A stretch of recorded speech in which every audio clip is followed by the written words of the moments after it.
Por favor, pode dar início, Pri. Tá. O que eu separei hoje cedo, né, quando eu fiz o meu evangelho, né, que eu pedi aos mentores espirituais para orientar, do livro Minuto de Sabedoria, vem o seguinte: esteja certo de que a felicidade de sua vida não pode vir de fora. Você só poderá encontrar felicidade quando souber fazê-la nascer dentro do seu coração, quando aprender a ajudar a todos indistintamente com suas ações, suas palavras e seus pensamentos.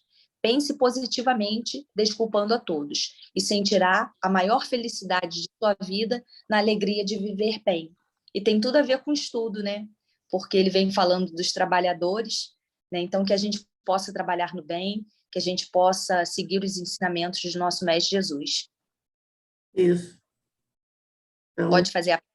Sim, por favor. Então, assim, né, vamos fechar os nossos olhos, agradecer primeiramente a Deus, nosso Pai, de infinita bondade e infinito amor, agradecer a Jesus, nosso Mestre de todos os tempos, a Maria de Nazaré, nossa Mãe Santíssima, aos benfeitores espirituais responsáveis por este trabalho. Senhor, nós te agradecemos esta oportunidade benfazeja de, mais uma vez, estarmos reunidos em teu nome. E assim, pedimos também, Senhor, que abençoe os irmãos que estejam necessitados, seja fisicamente ou espiritualmente, Senhor, em qualquer plano, em qualquer parte do nosso planeta, Mestre. Abençoe aqueles que estão nos hospitais, aqueles que estão indo para o seu trabalho, aqueles que não têm um trabalho formal, mas que também precisam de Ti, Senhor. Aqueles irmãos em situação de rua, que vivem uma vida tão difícil, Senhor.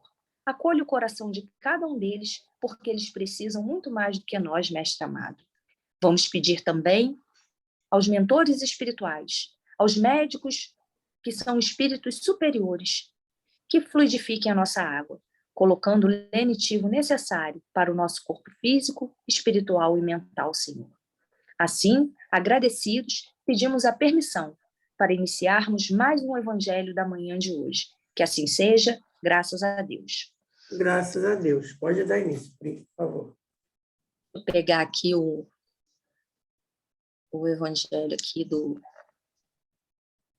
Vou pegar aqui, que está aqui no celular. Deixado separadinho aqui, mas conforme... tá aqui. A passagem de hoje, né? São os trabalhadores da última hora, está em Mateus, capítulo 20, versículos 1 e 16.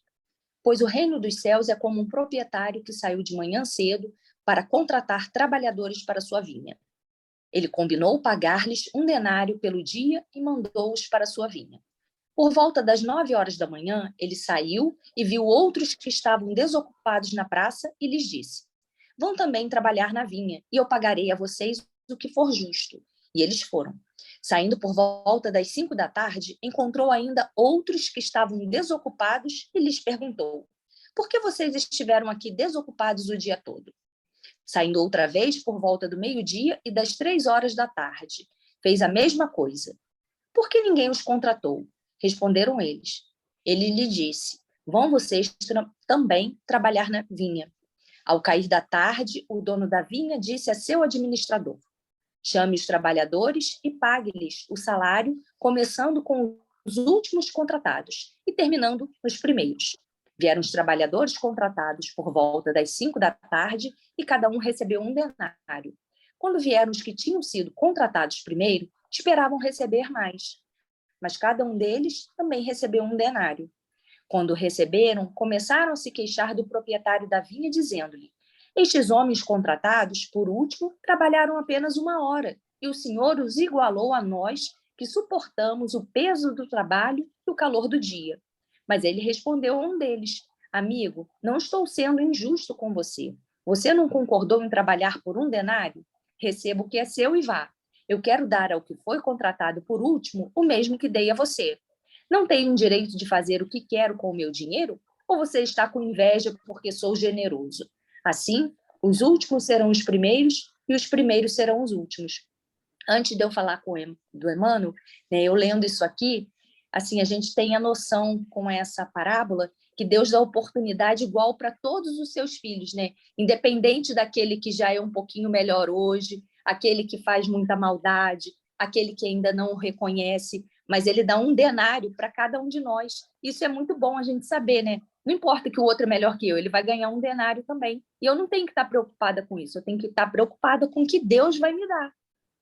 Né? Porque às vezes a gente fica preocupado com a vida do outro e não esquece de fazer o bem por nós mesmos. Antes de você começar, Pri, completando esse teu comentário, fiquei pensando, esse denário é o amor de Deus, como, né, o amor divino. E aí eu lembro desses filmes doidos que colocam que Deus criou os anjos, aí um anjo invejou o amor de Deus pelos homens, porque Deus amava os homens a mais. Não, é um denário, acho que para todas as criaturas da criação. Ama todos igualmente, como você falou. Ama o santo igualmente como ama aquele que está perdido, a ovelha perdida, que a gente vê direto no Evangelho isso, que o pastor larga todo o rebanho para ir em busca daquela ovelha perdida que é tão importante como todas as outras. Desculpe, e pode continuar, por favor. É isso, um complementa o outro. Hoje, a mensagem de Emmanuel é do livro Alma e Luz, de Chico Xavier também. E aí o capítulo é o capítulo 7, que fala trabalhando. Aí Emmanuel vem falando, né? Quando estudamos a lição dos trabalhadores da última hora, nas páginas divinas do Evangelho, recordamos que realmente trabalhando é possível alcançar todas as realizações que nos propomos atingir. Trabalhando, o coração empolgado pelo desânimo pode converter de imediato as trevas da amargura em claridades imperecíveis de alegria e esperança. Trabalhando, a criatura frágil se fortifica pouco a pouco, dominando o campo em que respira, vive e cresce.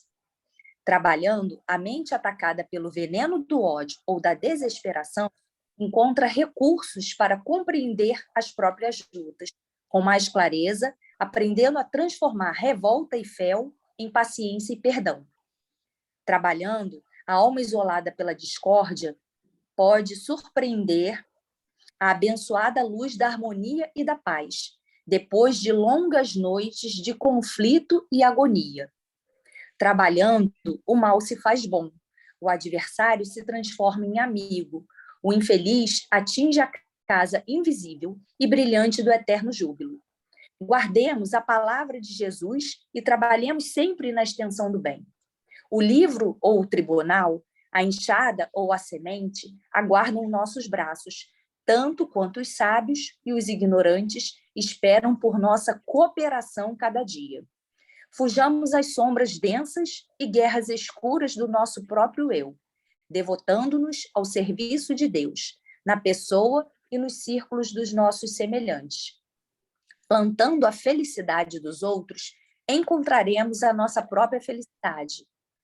Um anjo que se põe a dormir num vale, tentado pelo perfume das flores efêmeras, pode repousar indefinidamente nas trevas, enquanto que o aleijado, que se dispõe a arrastar-se, sangrando o corpo e cobrindo-se de suor, na subida do monte, pode alcançar a glória do cimo e banhar-se de sublimes clarões, antes dos que dormem, com a graça divina da gloriosa alvorada.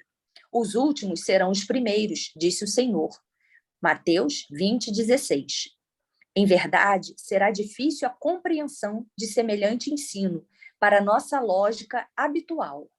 Entretanto, se vive servindo, compreenderás que o trabalho realmente pode operar o divino milagre. Então, assim, achei tão bonito, né? Ele falando que um anjo que quiser ir para o vale e ficar dormindo lá, sentindo o perfume das flores, vai viver nas trevas, enquanto que aquele, né, cheio de pecado, cheio de defeito, se ele trabalhar, ele vai alcançar a glória do Senhor. E a gente tem que trabalhar, né, Cristina? O trabalho é qualquer atividade útil, né? Qualquer atividade no bem é o trabalho. E é isso que Jesus nos pediu, né? Ele veio para servir, né? Ele disse que não veio para ser servido. Se ele não veio para ser servido, imagine nós, né? Cheios de defeitos nas nossas vidas.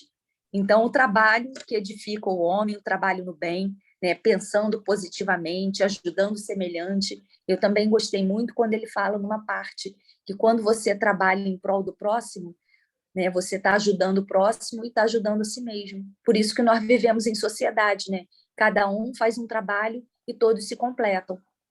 Sim, eu achei fantástico assim, no início do seu texto, que ele fala que transforma a amargura, vai transformar a revolta, a discórdia e tudo mais.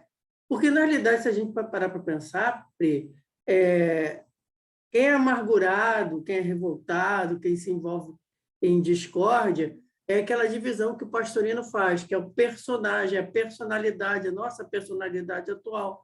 Porque a individualidade, que é o nosso espírito eterno, está acima disso. Então, na realidade, em última análise, é o nosso ego que é amargurado, é o nosso ego que fica revoltado e tudo mais. E a cura para o ego, porque o ego, manter o ego, de certa forma, é manter ainda resquício de inferioridade. Jesus não tinha esse ego.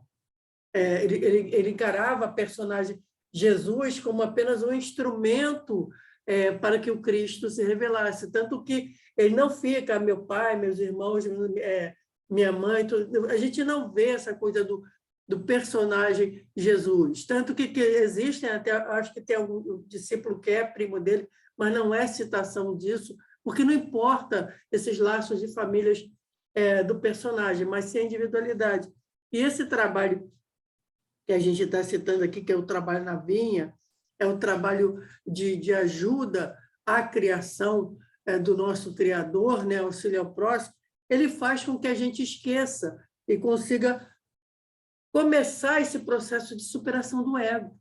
Porque a caridade nada mais é do que isso, você deixar um pouco o seu ego de lado e poder começar a viver essa tua individualidade eterna, porque, em última análise, quando você se conscientiza disso, você consegue ver a todos como seu irmão. Você não é o cara de sangue azul, você não é o cara que dá família com brasão tal, X ou Y, não. É tudo, tudo, toda a criação são nossos irmãos, porque tudo foi gerado pelo mesmo Criador, certo? Concorda comigo?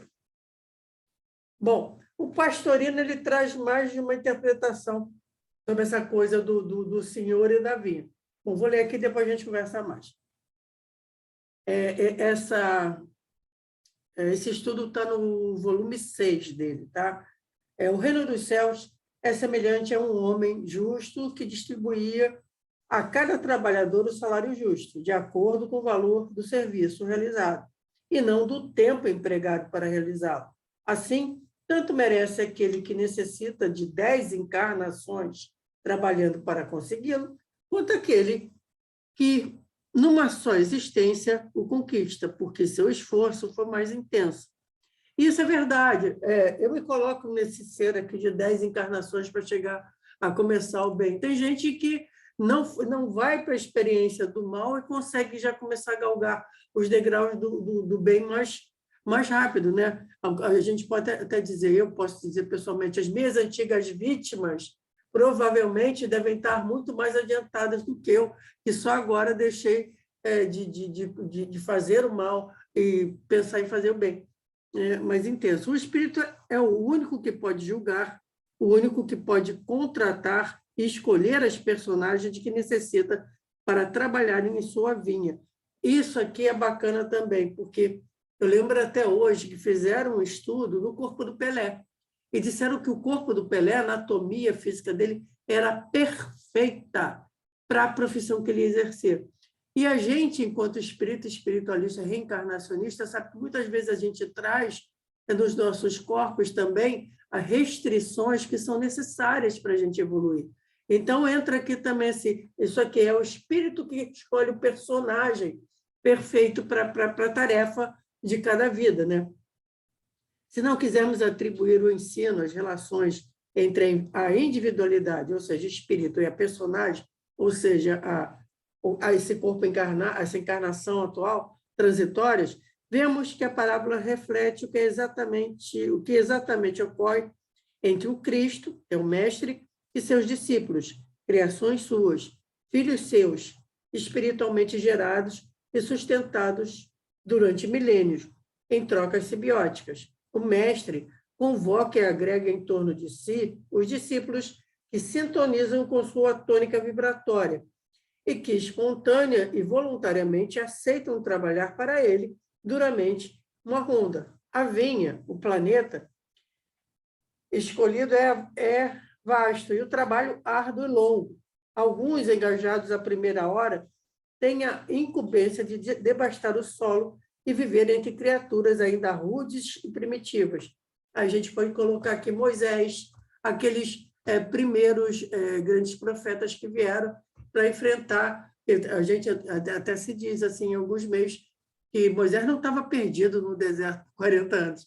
Ele estava rodando lá esperando que aquela geração morresse e viesse. Tipo assim, essa geração não adianta, não vai rolar com ela. Precisa uma nova que vai ser doutrinada para se encontrar na Terra Prometida.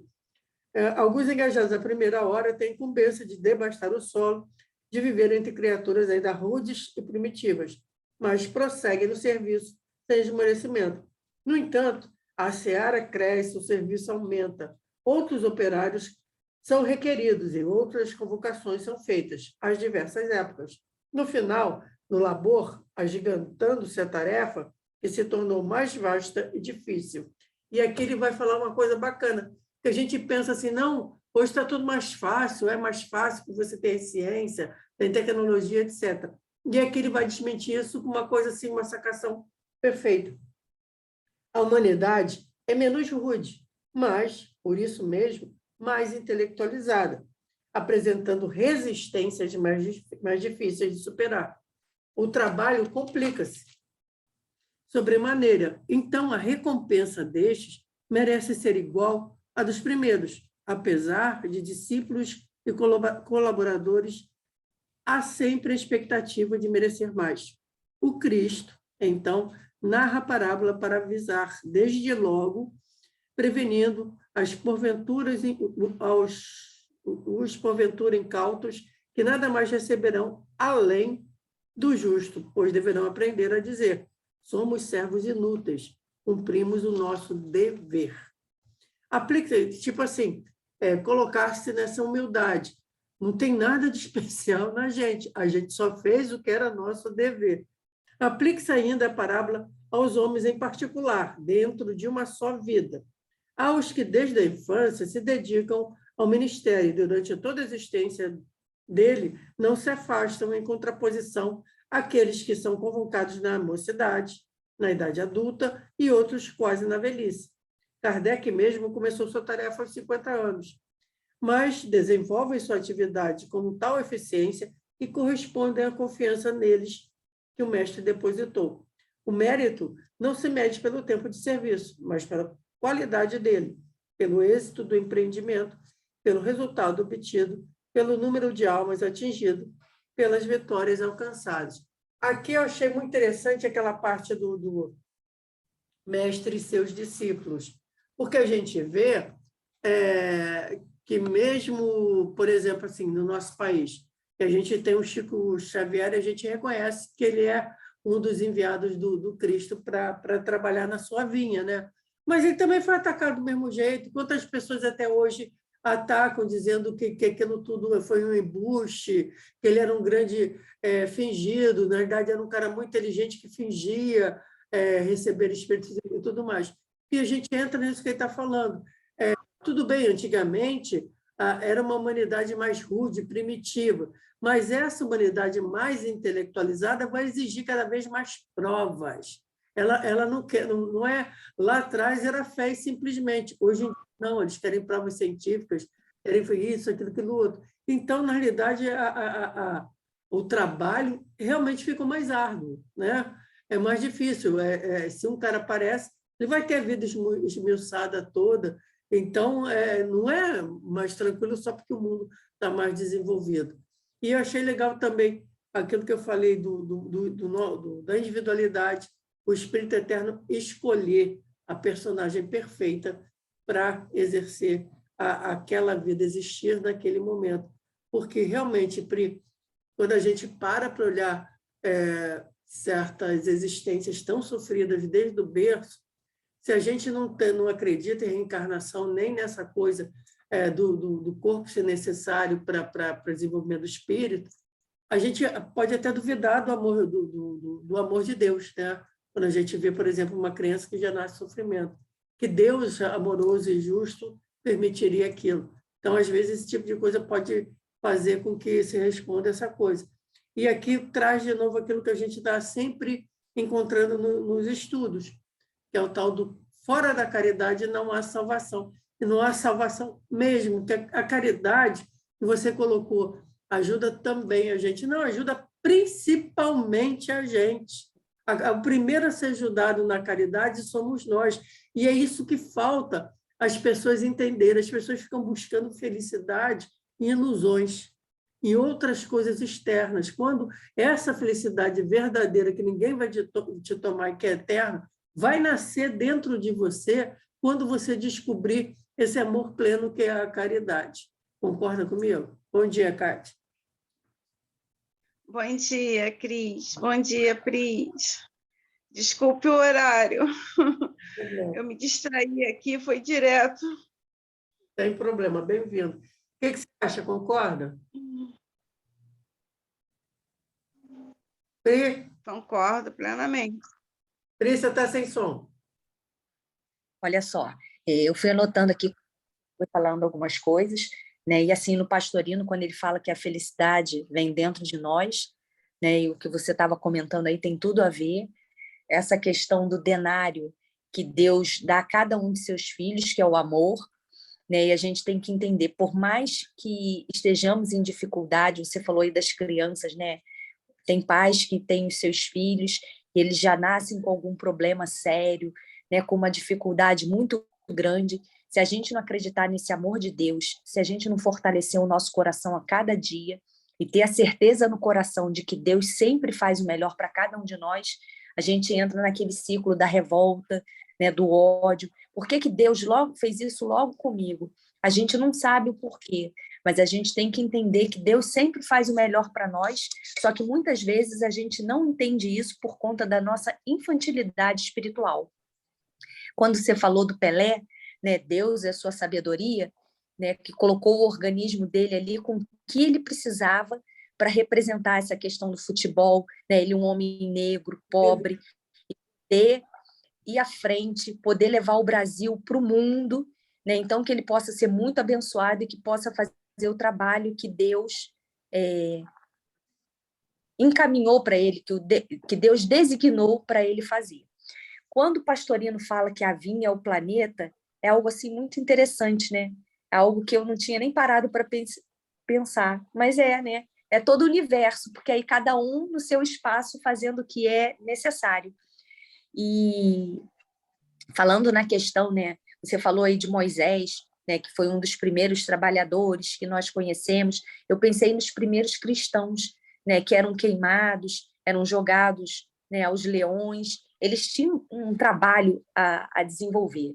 Hoje em dia, né, conforme você comentou mesmo, a humanidade é menos rude, tem mais tecnologia, mas o trabalho é diferente, né? A gente tem que trabalhar bem a questão moral e, assim, temos facilidades, né, que nos auxiliam a não ter tanto trabalho braçal, né, mas tem a questão do intelecto ligado sempre à questão moral, porque a gente precisa disso.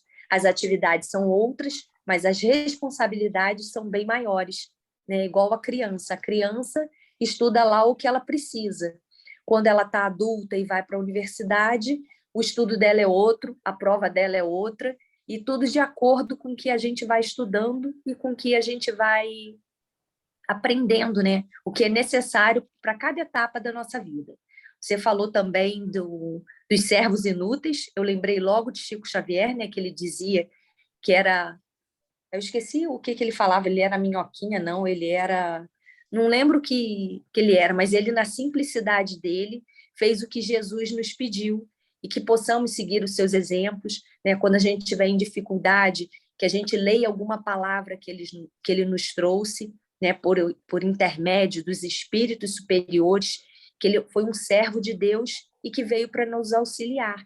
Então, que a gente possa aproveitar essas oportunidades, principalmente nos momentos difíceis, porque Jesus disse, se pedirmos, ele vai nos dar ajuda, né? Pedir e obtereis, buscais e achareis.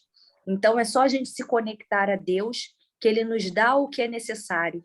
O denário está lá para a gente, né? Pode ser que eu não pegue agora, que eu não pegue amanhã, mas está lá, me esperando, né? De braços abertos. Então, que a gente possa ter sempre essa consciência e lembrar que, como os trabalhadores da última hora, o mérito não está no tempo de serviço, né? Eu posso trabalhar 1 hora, 2 horas, 3 horas, e sim na qualidade, na produtividade, né? O que nós fizermos no bem, porque tudo que a gente planta, a gente vai colher. Então, que possamos plantar algo bom, porque vamos colher algo bom, e todos aqueles que estão ao nosso redor vão sentir aquelas energias benfazejas.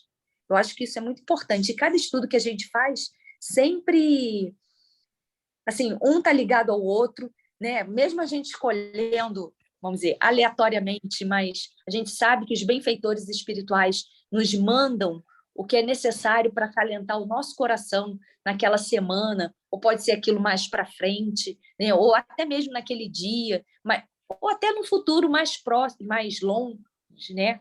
Pode ser mais à frente, daqui 1 ano, daqui 2 anos, mas a gente vai lembrar desse estudo e daquela palavra que tocou o nosso coração. E a gente tem que fazer isso a cada dia, né? O evangelho é muito importante, a gente convidar para as nossas residências os benfeitores espirituais, e a gente sabe que eles iluminam não somente a nossa residência, mas iluminam, né? Quem mora no prédio, o prédio todo é iluminado, e conforme você vai fazendo a oração, né, vai chegando a luz para uma porção de irmãos que necessitam tanto quanto nós. E eu acho que isso é muito importante. Pri, hoje, até vendo o noticiário hoje de manhã, eu tive um insight que não vou dizer preocupada, mas eu acho que, de repente, eu percebi a gravidade do que é estar estudando o Evangelho, tá? Porque é o seguinte, eu estava lendo sobre essa visita que a Nancy Pelosi fez a Taiwan, que aí piorou a relação com a China e tudo mais. Está vendo o noticiário do Brasil, uma menina de 10 anos que foi morta, se não me engano, em Minas Gerais, uma coisa assim, eu pensando no que a gente está vivendo de contexto, a ameaça do 7 de setembro e tudo mais. E a gente também, segundo as nossas crenças, a gente tem essa crença de que a gente está no momento de transição planetária, então muitos espíritos mais atrasados reencarnaram em grande massa no Brasil, né? Porque é a pátria do Evangelho aqui estão, então forma toda essa psicosfera muito ruim, essas vibrações muito ruins. Aí, Pri, você está falando convidar os bons espíritos e tudo mais, mas eu lembrei daquela nosso estudo da candeia debaixo do alqueire, da candeia. Eu acho, você vê se concorda comigo ou não, mas até o fato da gente estar aqui estudando, ter começado esse estudo há acho que mais de 1 ano, alguma coisa assim, já não marcou data, faz com que a gente tenha responsabilidade de estar sempre tentando manter um equilíbrio espiritual e orando para tentar ser, que a gente sabe que somos rádios emissores, para tentar sustentar, ajudar a sustentar e dar vazão, dar abertura, foi tipo assim, ajudar a abrir um pequeno buraco nessa psicosfera negativa para que essa espiritualidade maior possa socorrer a todos nós. A gente está vivendo um momento muito difícil do planeta todo, do nosso país todo, e de repente, assim, do nada me veio assim essa coisa da responsabilidade que cada um de nós tem. Essa coisa que a gente está falando aqui, de esquecer a personagem, de ter essa consciência da gravidade do nosso momento, para começar a pensar coletivamente a nossa atitude de beija-flor, de a minha oração por todos, a minha vibração por todos, poder tentar ser a gotinha para apagar esse incêndio de coisas ruins que estão acontecendo, de vibração de extrema-direita, de vibração de ameaça de guerra, de golpe, etc., que acontece. O que você acha disso? Assim mesmo, né? A gente está estudando um pouquinho mais, não que a gente saiba tudo, mas esse pouquinho mais que a gente estuda nos dá um pouco mais de responsabilidade, né? A gente não pode cair no erro, a gente tem que tentar, né, E assim, é complicado. Você falou das reportagens, eu fui vendo ali algumas coisas, é tanto feminicídio, é tanta coisa com criança, que a gente fica assim com o coração muito apertado, né? Mas a gente tem que tentar se blindar para não estou falando no sentido de ser egoísta, mas de orar por aquelas pessoas, quem está passando pela dificuldade, né? Uma criança que é violentada, uma pessoa que é morta a facadas, né? Uma outra que o companheiro faz uma atrocidade com ela. A gente tem que pedir muito por essas pessoas, né? Tanto pela que recebe, né? Mais Porque até ela pelo agressor, mais pelo agressor. também, né? Eu estou falando assim, mas é para quem está passando pelo momento, né? Você que tem a sua filha lá ou que tem um amigo seu que passa por isso, né? Que é violentado de alguma forma, a gente não consegue, né, visualizar aquele agressor como alguém que é filho de Deus também que vai ter o denário, né? Então a gente às vezes a gente até entende porque quem passa pelo sofrimento sabe, mas aí conforme a gente vai, se a gente está aqui estudando um pouquinho o que Jesus nos ensinou, a gente tem que orar principalmente, né, por essas pessoas que cometem atrocidades, porque elas precisam ter o coração tocado por Deus. A gente sabe que elas vão ter o coração tocado por Deus um dia, né, que ela ainda não está preparada, que a semente dela ainda não está pronta para germinar. Mas que a gente possa orar por essas pessoas para que essa semente possa germinar o mais rápido possível, né? E ela não ficar tanto tempo em sofrimento, porque cada atrocidade que ela faz atrapalha principalmente a ela, né? Sim. Bom, quero agradecer. A gente já está terminando nosso tempo. Vou pedir para você fazer a oração de encerramento. Tá? Por favor. Tá bom, então vamos fechar os nossos olhos, agradecer a Deus, nosso Pai de eterna bondade, né? E pedir também, Senhor, porque somos eternos pedintes, vamos te pedir por cada pessoa que se encontre no planeta Terra, Senhor. Que cada um, nesse exato instante, possa sentir, né, essa luz, esse amor que Jesus veio nos ensinar, que ele possa se sentir amado, independente do que ele esteja passando, Senhor. E abençoe ainda mais aqueles que estão necessitados, aqueles que ainda não te conhecem, Senhor, aqueles que ficam vagando pelas ruas e fazem coisas ruins, principalmente para eles, Senhor. Abençoe a cada um desses irmãos, né, que esse ponto de luz possa iluminar os seus corações, possa refrigerar as suas dificuldades, Senhor, e que eles possam se sentir acalentados, lembrando que Jesus nos carrega no colo, principalmente nos momentos mais difíceis, Senhor. Agradecemos essa oportunidade benfazeja e te pedimos, Senhor, que fique conosco a cada dia de nossas vidas e que possamos estar conectados com o teu amor, independente da situação que estejamos vivendo, Senhor. Muito obrigada por esta oportunidade benfazeja. Que assim seja, graças a Deus. Graças a Deus. E Graças a Deus. eu não estou com a Bíblia aqui, mas eu descobri graças aqui, ó, gente, Grupo Espírita Fabriano de Cristo. Você tem ali, ó, tá vendo as folhas passando? Para escolher a esmo, basta eu clicar para sair o Evangelho do dia. Ó, escolhido o Evangelho do dia.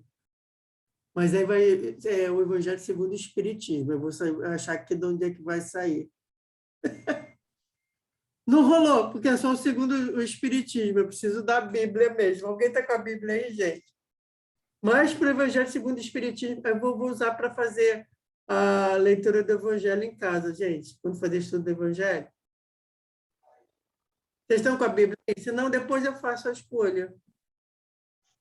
Porque aqui ele faz a parte da... Eu estou. Tá? Eu estou com o Evangelho, estou com o Evangelho. Abre aí para mim a esmo, então, escolhe.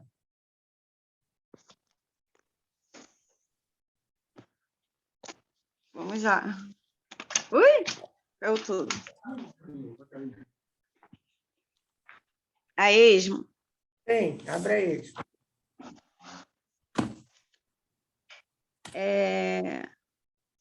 E eu não sei se tem Atos dos Apóstolos, tem no Evangelho segundo o Espiritismo? Não, Atos não. É só o Não. Evangelho. Espera aí que eu achei aqui. Saiu aqui um Mateus, capítulo 10, 34 a 36. Que ele diz, não vim trazer a paz, mas a divisão. Pode ser, Mateus? Deixa eu anotar, Cris.